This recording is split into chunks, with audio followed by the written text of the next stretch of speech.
A woman in Florida died after being discharged by police from a hospital.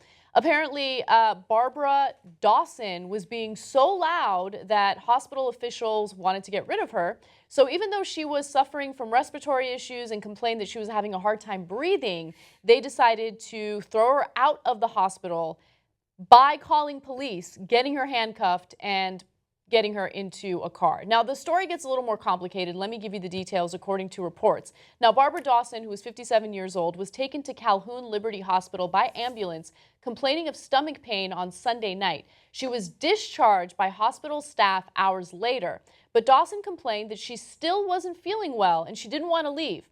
Apparently, one of the hospital one of the police officials who showed up to the scene said she was causing a disturbance in the hospital with her language and the volume of her voice. Hospital staff called police in the early hours of Monday morning because she wouldn't leave. The officer arrested her on charges of disorderly conduct and trespassing, handcuffed her, and escorted her out of the facility.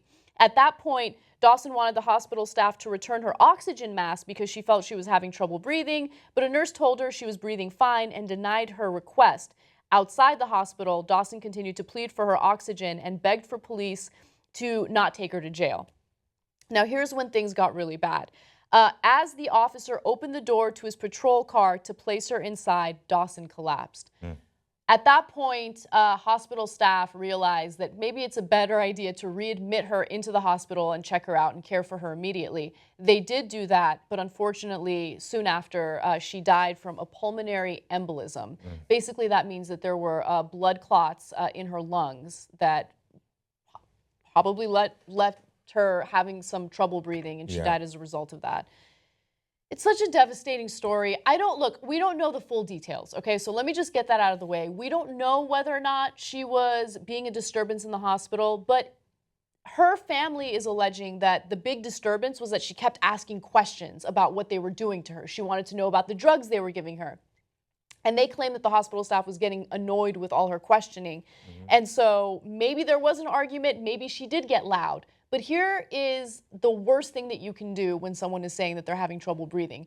Discharging them from the hospital and getting police officials to handcuff her and put her in a police car. Yeah, well, this is a bigger issue, 100%. Just going to hospitals, and especially low-income areas, which through some research found out that's where she was. There's a bigger issue of how understaffed these places are, the long wait times, the overcrowding. And then when you're dealing with individuals who have no insurance, you run into all these issues. And I feel like that's the bigger issue that needs to be talked about right here. I understand what this family is going through. They've lost someone and they're going to be sad, obviously.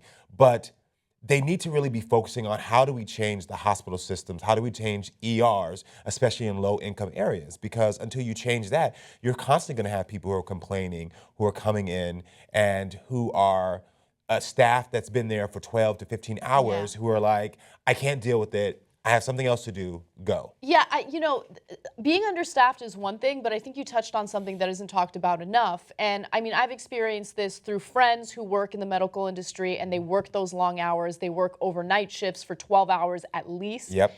And I don't really know how anyone can function in a very critical job setting when you're that overworked, when you're that understaffed. Now, in this case, I don't know if that's what happened.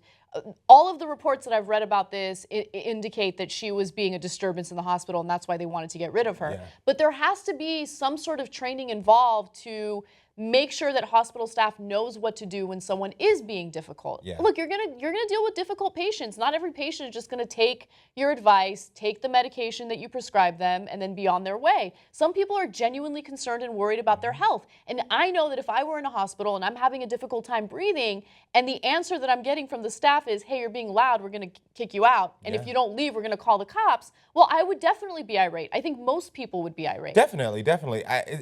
It's really sad because I don't want to blame medical professionals because they have to deal with so much, as we just discussed. They're working these long shifts, but a lot of them, just working in social services, don't have the patience anymore, especially when you've worked in this industry, in the healthcare industry for such a long time.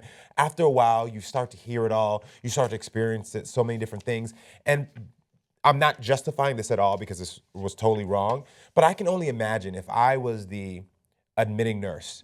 And I am here, and I've had 12 other people who have come in who have been screaming, who have been irate, who had nothing wrong with them, because a lot of ERs experience that, that super hypochondriac, I'm here, something's wrong, but no.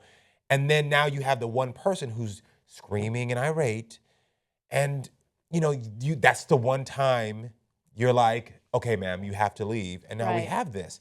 And I really it goes to like the staffing issues. We need to really start focusing on staffing and funding in these county hospitals, how we're dealing with these uninsured individuals and so many other things. Right. I mean, at the end of the day, the thing that usually is missing from these stories is some compassion, some empathy, understanding the perspective of the other person. And I get it. If I were working at that hospital, I would probably get frustrated at someone who's giving me a hard time. But at the end of the day, you got to realize what the goal is, and the goal is to ensure that your patients are safe, that they're healthy, that they're discharged in a safe condition. And unfortunately, this woman wasn't. And I want it to be a learning experience. I want it to actually open a dialogue about some of the staffing issues, or maybe But unfortunately, it's not, because with what the family is doing, they're looking for, which I understand. You're hurting, you're upset. You're coming right now for a payout, and that's not going to solve the greater problem. The greater problem would be going to the media and saying, how can we look at this and talk about these county hospitals and these emergency rooms, because that's where you're really going to get to it. Right now, these people are probably going to get paid out, and then this is going to be the end of the story, and we're going to see the same cycle with individuals in these low-income hospitals.